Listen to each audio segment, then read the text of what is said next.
Analogamente ao que fizemos para barras, nós também podemos entender eixos como molas equivalentes de torção. A equação diferencial de um eixo sujeito a torques relaciona o ângulo de torção com os torques internos. O ângulo de torção de uma extremidade do eixo em relação à outra é a integral de T sobre GJ. Se T sobre GJ é constante ao longo de um comprimento, a rigidez torcional equivalente do eixo é GJ sobre L. No caso de eixos compostos, o ângulo de torção de uma extremidade em relação à outra é a soma do ângulo de torção de cada segmento. Essas relações simplificadas podem ser usadas junto com o método dos deslocamentos para resolver problemas da resistência dos materiais de maneira sistemática. Como, por exemplo, nesse exercício, que tem o eixo vazado de alumínio preso a um suporte flexível. Nesse caso, o suporte flexível é modelado com uma mola torcional e o exercício pede o ângulo de torção da extremidade livre do eixo. Agora aqui nós temos o nosso eixo sendo carregado por um torque pontual na sua extremidade, mas o suporte em B é um suporte flexível, então, na verdade, ele tem uma rigidez equivalente KB. Como esse eixo pode ser entendido como uma mola equivalente, então eu tenho duas molas em série. O torque agindo em cada uma das molas é o mesmo. Do equilíbrio, esses torques têm que ser iguais. E desse sistema, eu vou ver o seguinte: o ângulo de torção da extremidade A, aqui no fim da mola, é o ângulo de torção de A em relação a B, mais o ângulo de torção de B, ou seja, o deslocamento dessa mola mais o deslocamento dessa mola. Para o eixo, esse ângulo de torção é o TL sobre GJ. Para a mola, o ângulo de torção é o T sobre o KB. Então, o ângulo de torção da extremidade livre é o ângulo de torção do eixo mais o ângulo de torção do suporte flexível.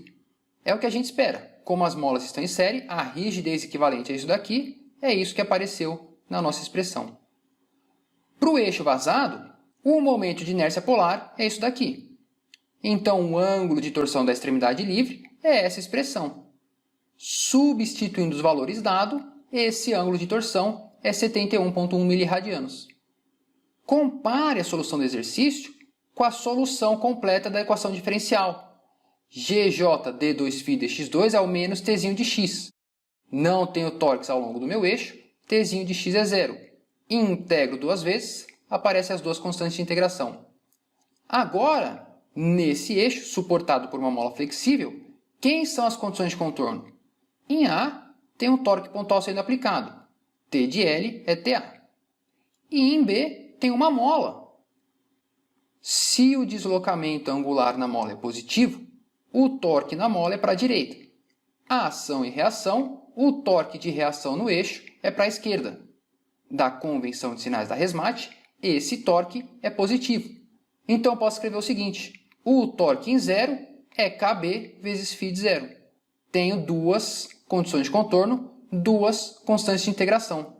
Consigo determinar C1 e C2. Veja, obtive as mesmas expressões para o torque interno, constante, ao longo do eixo, e para o ângulo de torção. O deslocamento angular da extremidade livre é o φ de A, é o φx igual a L. Veja, mesma equação que eu obtive anteriormente. Nesse exercício agora, nós temos um eixo composto, sujeito a um torque pontual na extremidade. O exercício fornece as tensões máximas de cisalhamento de cada material e pergunta qual o máximo torque T que pode ser aplicado ao eixo e o correspondente ângulo de torção da extremidade livre. Agora, nesse exercício, nós temos um eixo composto sendo carregado por um torque T na sua extremidade. Só que agora cada eixo tem um diâmetro diferente e é feito de um material diferente. E para começar a analisar esse exercício, eu começo pelo diagrama de corpo livre. Tanto do equilíbrio quanto das equações diferenciais de equilíbrio, você pode verificar que o torque é constante ao longo desse eixo. É o mesmo torque agindo em cada segmento. A tensão máxima em cada eixo é o raio externo dividido pelo momento de inércia polar vezes o torque. Para o eixo sólido, o momento de inércia polar é o π sobre 2r². Então, a minha tensão de cisalhamento é 2t sobre o πr ao cubo. Isolando o torque nessa expressão, eu vou chegar que meu torque em função do raio é isso, ou em função do diâmetro é isso. Portanto, eu vou fazer o seguinte, calcular o torque para cada um dos segmentos do eixo. Para o aço, a máxima tensão de desalhamento é 90 pascal, mas o diâmetro do eixo é 30 milímetros, o torque 477 Nm.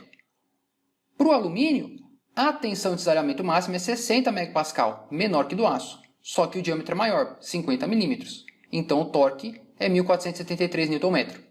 Por segurança, o maior torque que eu posso aplicar é o menor desses dois. Então o maior torque é esse de 477 Nm.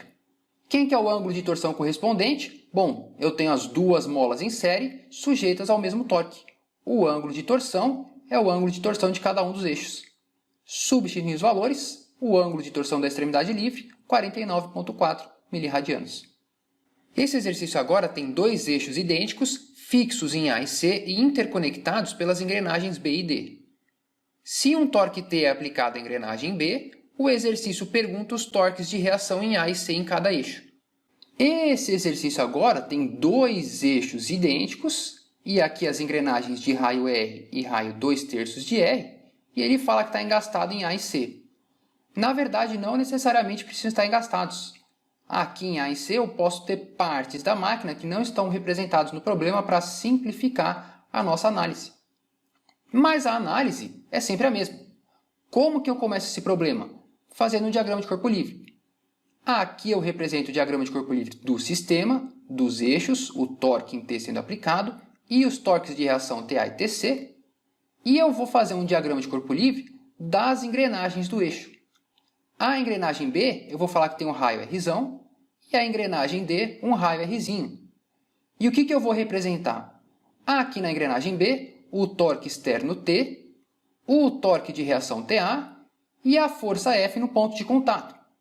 E na engrenagem D, ação e reação, a mesma força F no sentido contrário e o torque de reação em C. Agora, para esse sistema de engrenagens, eu vou ter o seguinte, do somatório de momentos em relação ao centro, para a engrenagem A, eu tenho menos T mais TA, mais essa força F, vezes a distância, vezes o raio Rzão. E para a engrenagem D, eu vou ter essa força F vezes o raio, Rzinho, menos o torque TC. É isso que está aqui. De 1 e 2, eu posso escrever essa equação. Ou, como esse Rzinho é 2/3 de R, essa equação.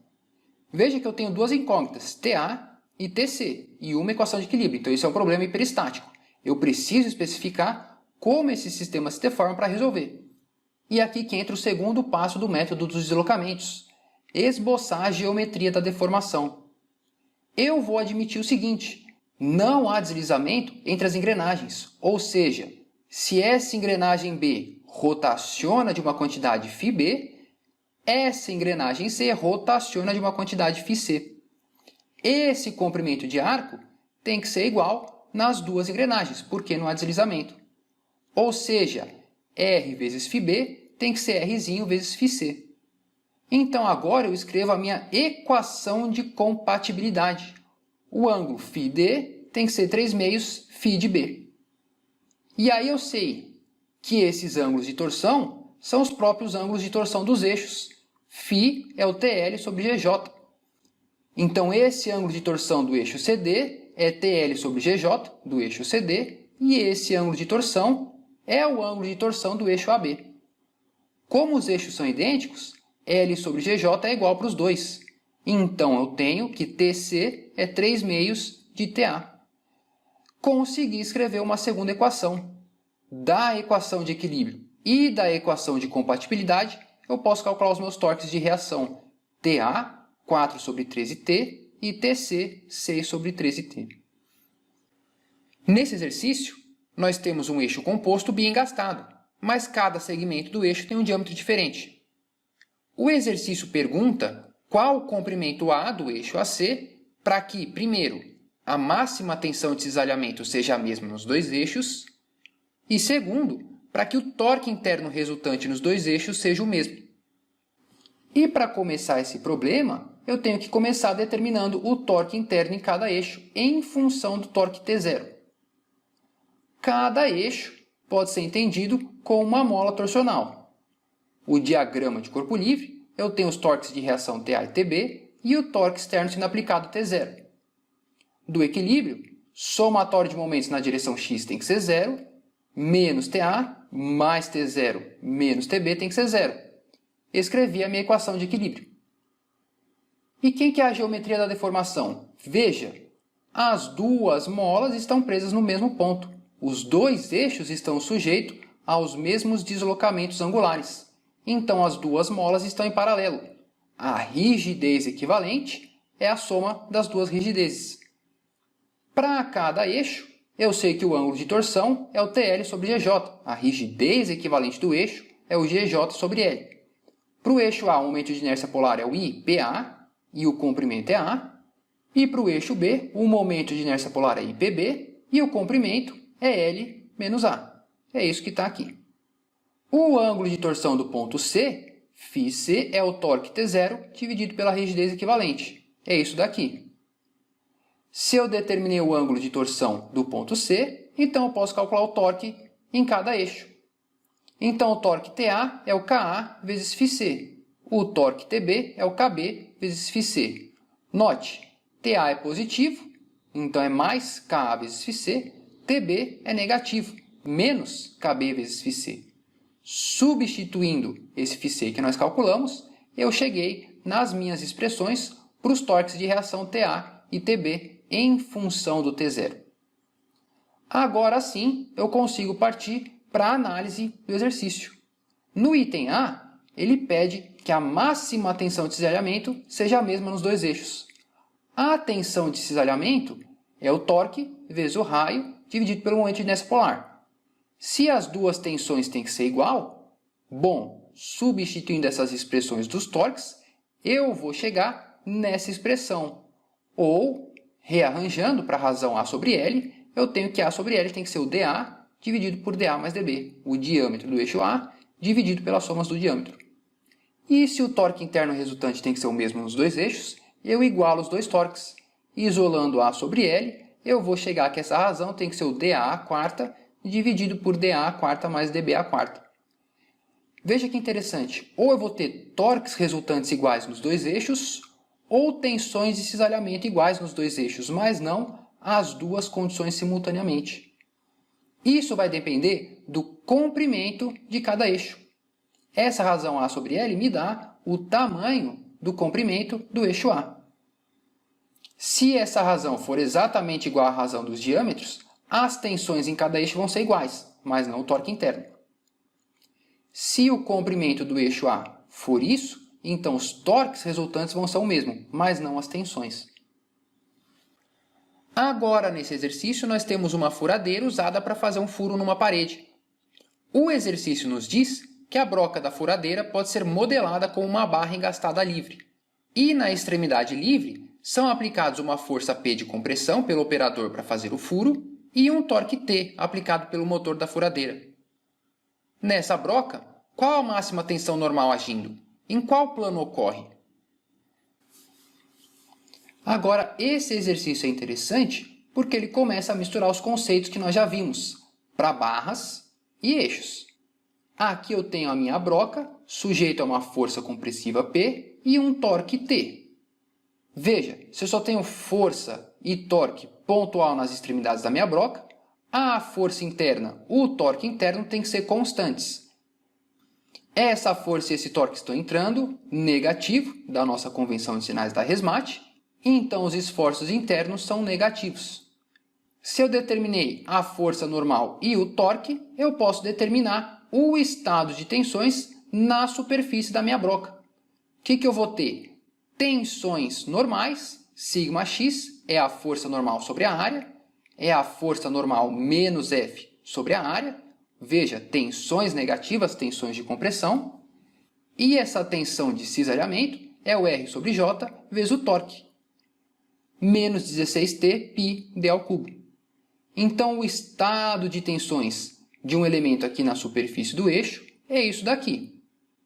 Veja que esse estado de tensões é constante ao longo do comprimento, porque as forças e torques são constantes ao longo do comprimento do meu eixo. O exercício pergunta a máxima tensão normal e o plano em que ocorre. Essa máxima tensão normal são as tensões principais que nós já vimos em aulas passadas. Lembrando lá das equações do círculo de Mohr, as tensões principais são a tensão média, o centro do círculo de Mohr, mais ou menos o raio do círculo de Mohr. Essa tensão média é o σx mais σy sobre 2. Não tenho tensões em y, só tensão de compressão em x. Então a tensão média é o menos 2f sobre πd ao quadrado. E o raio do círculo de Mohr é o σx menos σy sobre 2 ao quadrado, mais o tal xy ao quadrado, que nós calculamos aqui. Então eu posso escrever o raio do círculo de Mohr dessa maneira. Então as minhas tensões principais é a tensão média, mais ou menos o raio do círculo de Mohr, que eu vou escrever dessa maneira. Em quais planos ocorrem essas tensões principais? Bom, o ângulo θp das tensões principais é dado por essa expressão. Tangente de 2θp é o tal xy dividido pelo σx menos σy sobre 2. Conheço o tal xy, conheço o σx, σy é zero. Então, tangente de 2θp é isso. Então, θp é o meio do arco tangente de 8t sobre f vezes d. Quem que é a máxima tensão normal? É o maior valor desses dois. Como esse valor é negativo, o maior valor desses dois é o f menos a raiz disso. E a mínima tensão normal, a máxima tensão de compressão, σ2 é o menos 2πd ao quadrado f mais a raiz. Essa tensão principal σ1 ocorre no ângulo θp1 e nós já vimos isso. Essa tensão σ2 ocorre num plano perpendicular, θp2 ao θp1 mais π sobre 2. O exercício não pede, mas nós podemos determinar também a máxima tensão de cisalhamento na broca.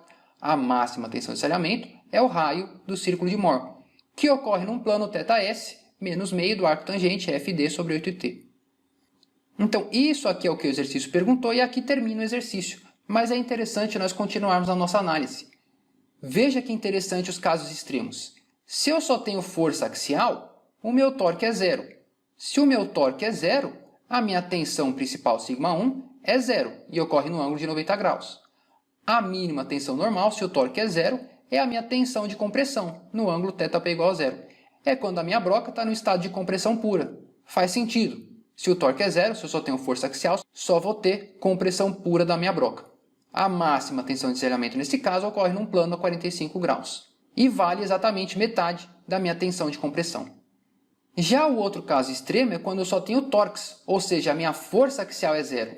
Se F é zero, a minha máxima tensão normal é a tensão devido ao cisalhamento puro da barra. A mínima tensão normal é a tensão de compressão devido ao cisalhamento puro da barra.